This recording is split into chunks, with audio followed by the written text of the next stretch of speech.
Hello guys, welcome back to my YouTube channel TvSpoot.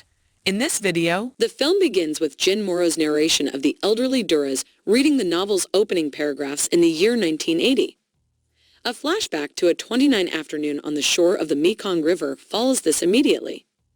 The wealthy Chinese man, 28, and the 15-year-old and 2-year-old girl were both making their way back to Saigon on that particular day at the Mekong ferry crossing they arrived. He was in his black Morris Leon Ballet limo while she was in a public bus. The girl is dressed in a vintage soak dress with no sleeves, gold-spangled high heels, and a man's pink fedora with a black ribbon on it. She wears her hair in pigtails and applies a vivid red lipstick to her lips. This has a striking resemblance to the pictures of Duras when she was younger and wanting to be a woman before she was even born. The young man approaches the girl from his limousine dressed impeccably in a white cotton suit. At this point, we look back on the night before at the girl's family home since December. We meet her older brother, the family tyrant, her weak younger brother, and her listless mother. As we are shown the noxious atmosphere that permeates it. When we get back to the ferry, the Chinese man gives the girl a ride to Saigon. She starts a long, forbidden love affair when she takes his offer of a ride to the town the following days. The Chinaman drives the girl to the boarding house where she eats and sleeps in his black limousine. The girls attend class at LISAI. He soon picks her up at the boarding house one afternoon, and they drive to his garçonnier in Chalon, a Chinese neighborhood of Saigon. The garçonnier lives in a bachelor apartment that his father gave to him. The pair have their first sexual encounter there. The couple meets a lot in the Garcia over the next 18 months. 3 of these encounters are shown to us throughout the movie, each for a different reason.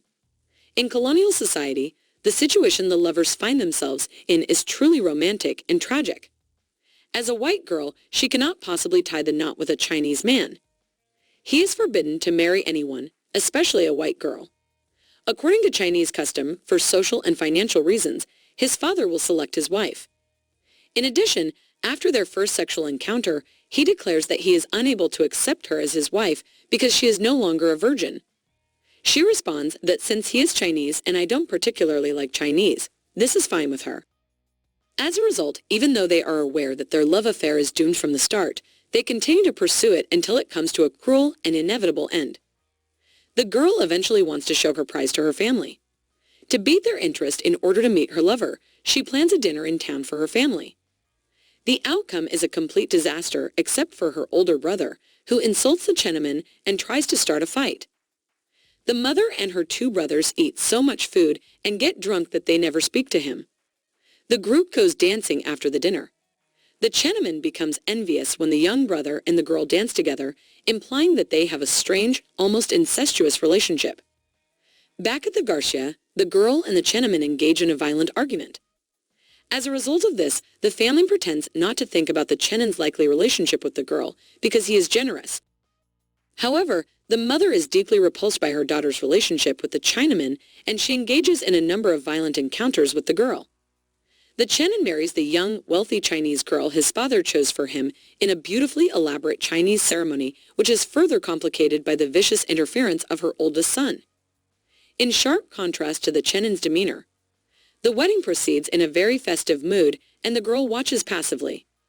A couple of days after the wedding, the young lady leaves for France dressed in the same clothes she wore on the first ferry ride. She leans on the rail. She feels his gaze on her as her boat departs and sees the long black car on the pier for the last time. The Chinaman and his wife moved to Paris many years later. According to her, he called her over the phone and assured her that he still loved her. He loved her to the point of death and could not stop loving her. In a Hollywood film, this beautiful and tragic love story comes to an end. The couple could have eloped and been content forever. But this is real life, and there are rules that can't be changed. let us know what you think in the comments below. And don't forget to like, subscribe, and share the video. Thank you for watching. See you soon.